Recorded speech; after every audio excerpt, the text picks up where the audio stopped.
Welcome to Catch This. My name is Trudy Ray. On June 18, 2026, the top advisory committee for the Food and Drug Administration unanimously recommended Moderna's new mRNA influenza vaccine, mRNA 1010, also known as Mflusiva, for adults aged 50 and older. The vote marked the committee's first review of a new vaccine application since 2023.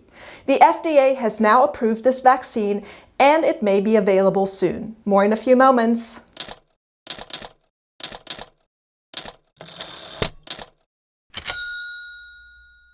Most seasonal flu vaccines are manufactured by propagating influenza viruses in fertilized chicken eggs and then chemically inactivating the viruses.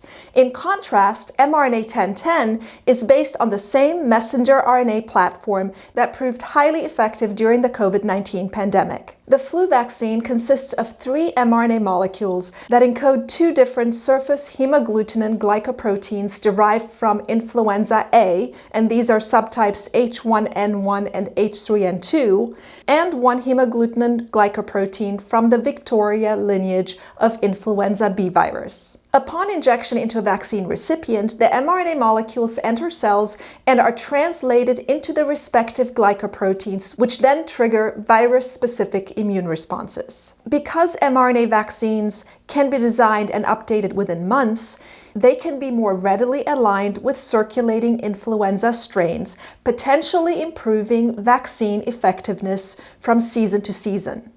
The FDA's decision is based on the results of a large Phase 3 double-blinded clinical trial published in the New England Journal of Medicine and Nature Immunology. The study enrolled over 40,000 adults aged 50 and older across 11 countries during the 2024-2025 flu season. The participants were randomly assigned to receive mRNA 1010, and this group consisted of 20,350 recipients, or a licensed standard dose inactivated influenza vaccine, and this group consisted of 20,353 recipients. The key findings were as follows. mRNA 1010 is 26.6% more effective at preventing influenza illness compared to the standard flu vaccine used in the study.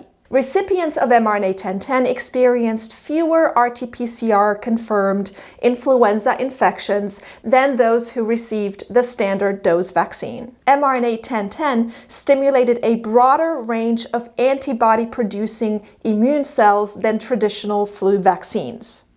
mRNA 1010 induced long-lasting immune activity that continued to refine and diversify antibody responses for months after vaccination. And similar benefits were observed in a higher-risk group consisting of adults aged 65 and older. The vaccine had a favorable safety profile, with no increased serious adverse events compared to those observed after standard flu vaccination. However, mild to moderate side effects, including injection site pain, fatigue, headache, and muscle aches, were more common in recipients of mRNA 1010. These effects were typically short-lived and similar to those reported after vaccination with COVID-19 mRNA vaccines. There is ongoing misinformation surrounding mRNA vaccines, including false claims that these vaccines integrate into our DNA or increase the risk of cancer. In reality, over 13 billion doses of mRNA COVID-19 vaccines have been administered globally, establishing one of the largest bodies of safety evidence ever accumulated for a vaccine platform. There is no evidence to suggest that mRNA vaccines alter a recipient's DNA in any manner, nor that they cause cancer. Each year, influenza virus infects millions, hospitalizes hundreds of thousands, and claims tens of thousands of lives in the United States alone. Despite widespread vaccination efforts, traditional flu vaccines often provide inconsistent protection because effectiveness varies depending on how well the vaccine matches circulating strains.